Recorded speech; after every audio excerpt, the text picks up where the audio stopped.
à vous tous, amis fidèles qui nous suivez partout dans le monde. Bienvenue à vous, nos amis de Congo-Mikili, et merci de votre sympathique attention. C'est Ma vie, ma santé aujourd'hui, et votre émission que vous aimez et qui a pour but de vous aider à améliorer la qualité de votre vie. Vous nous suivez directement du Canada, de la ville de Mississauga. Le 22 mars dernier, le monde entier a célébré la Journée internationale de l'eau et le thème pour cette année est axé sur l'importance de la qualité de l'eau. Ici, le ministre de l'Environnement du Canada, l'honorable Jim Prentice, en partenariat avec le ministère de la Diversification de l'économie de l'Ouest du Canada, a annoncé un investissement du gouvernement du Canada de 3,75 millions de dollars dans la recherche sur la qualité de l'eau. Et cette recherche va être menée par l'Université de Lethbridge en Alberta et l'Université de la Saskatchewan. L'eau, c'est la vie et je vais ajouter l'eau, c'est la santé.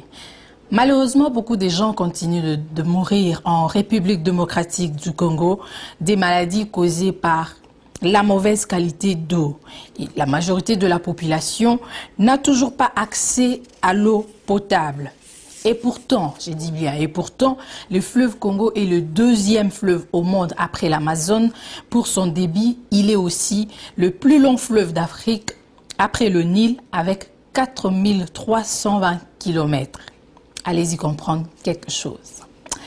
Aujourd'hui, nous n'allons pas vraiment parler de ça, nous allons plus parler de l'importance de l'eau dans l'organisme, l'importance de l'eau dans votre organisme. Alors, je ne suis pas seule aujourd'hui, je suis avec le docteur Aimé Kazadi, que certains d'entre vous connaissent. Le docteur Aimé Kazadi a été consultant permanent de l'émission Carnet de santé à Kinshasa qui passait sur Aga TV. Et aujourd'hui, il est avec nous pour répondre à nos questions à partir de Bruxelles, Belgique. Et nous l'avons par Skype. Bonjour, docteur Aimé Kazadi. Bonjour Dali. Comment vous allez? Je vais bien, c'est un plaisir de t'avoir. Tout le plaisir est pour nous de vous avoir aujourd'hui dans Ma vie, ma santé et merci beaucoup d'accepter de répondre à toutes nos questions. Alors, docteur Aimé Kazadi, notre première question est celle-ci. Quel est le rôle que joue l'eau dans l'organisme? Bon, avant que je ne donne directement le rôle, je dirais que, au même titre que l'air, l'eau est vraiment essentielle à la vie. Et il est le composant principal du corps humain. Pour t'en rendre compte d'ailleurs, et surtout ceux qui vont nous suivre, pour qu'ils s'en rendent compte, pour une personne qui pèse à peu près 70 kilos, 49 à 50 kilos n'est composé que d'eau. Donc, sur 70 kilos de poids d'un adulte, 50 kilos n'est que de l'eau. Alors, l'eau est vraiment très indispensable, premièrement au transport des substances nutritives. Lorsque nous mangeons, les substances sont dissoutes dans l'eau. Et aussi, l'eau est très importante dans l'élimination des déchets du corps humain et des toxines, tout ce que le corps produit et qui n'est plus important et qui est dangereux pour le corps, c'est dans l'eau. Et aussi, l'eau aide à la régulation que les médecins appellent régulation thermique, ça veut dire de la température du corps humain grâce à la transpiration. Donc, lorsqu'on ne boit pas, on perd le peu d'eau qu'on a dans le corps. Donc, c'est comme si les pertes vont devenir plus supérieures que les entrées. Et par conséquent, la personne va perdre de l'eau. Et lorsqu'on perd de l'eau, le premier signe d'ailleurs qui montre qu'on a perdu de l'eau, c'est la sensation de soif. Donc l'organisme réclame, j'ai perdu, il faut que je boive.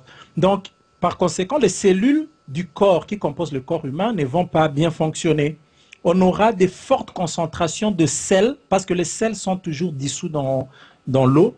Des sels minéraux seront très concentrés. Et l'exemple que je donnerai, c'est comme un moteur de voiture qui fonctionnerait sans huile. Okay. Donc voilà, donc c'est comme cela, parce que l'eau, c'est le solvant qui permet vraiment que toutes les cellules fonctionnent bien. Donc là, on comprend que ça peut causer la constipation. Par exemple, là, c'est vraiment le signe. La constipation, c'est vraiment un des signes, parce que le tout se passe vraiment au niveau cellulaire parce que les cellules ne fonctionnent pas bien. Alors imaginez au niveau du tube digestif, ça serait la constipation. Et au niveau du cerveau, par exemple, ça peut même entraîner qu'une personne entre en coma parce que, ou bien fasse des hallucinations, que ne réfléchisse plus bien tout simplement parce que le degré de déshydratation est quand même très avancé. Alors, combien de litres doit boire un individu par jour? Là, c'est si on donnait une valeur directe, ça serait pas vrai. Parce que en fait, la quantité dépend de plusieurs facteurs. Et parmi ces facteurs, nous avons l'âge. Un enfant ne va pas boire la même quantité qu'un adulte, ça c'est sûr. Ça dépend de l'activité physique. Un athlète de haut niveau ne va pas boire la même quantité d'eau avec quelqu'un qui ne pratique aucune activité physique, ou quelqu'un qui a l'habitude de marcher ne va pas boire la même quantité que quelqu'un qui est au repos. Et troisièmement, les conditions climatiques.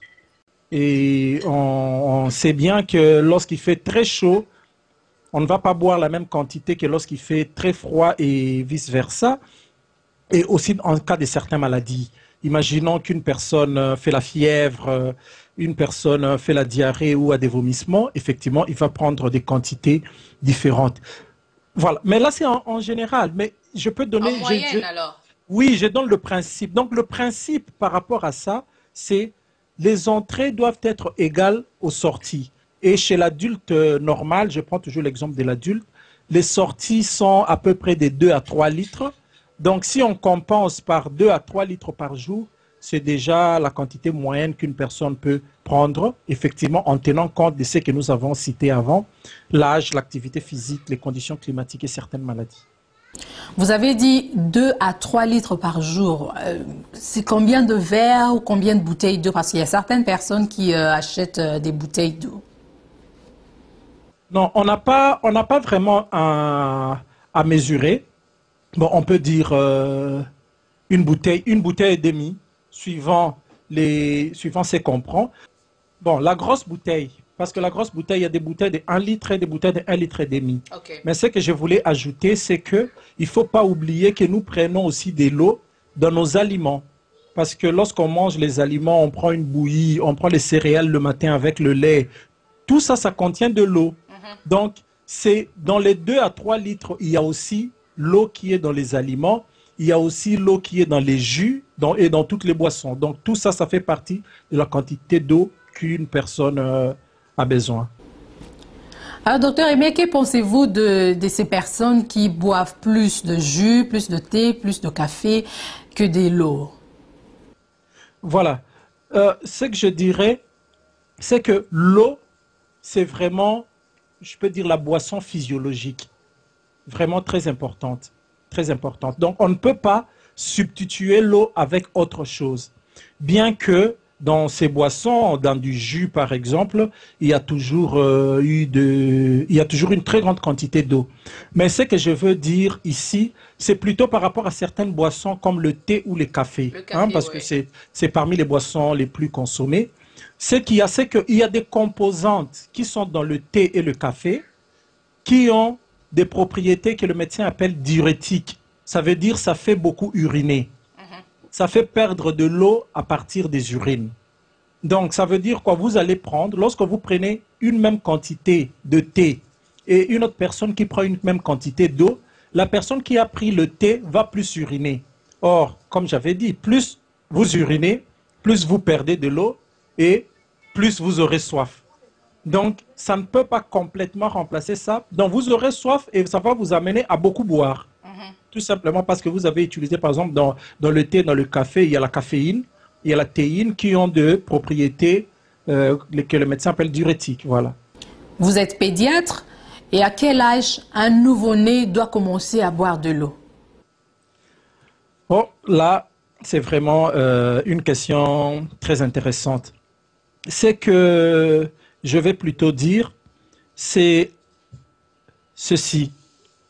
Nous savons que chez l'enfant,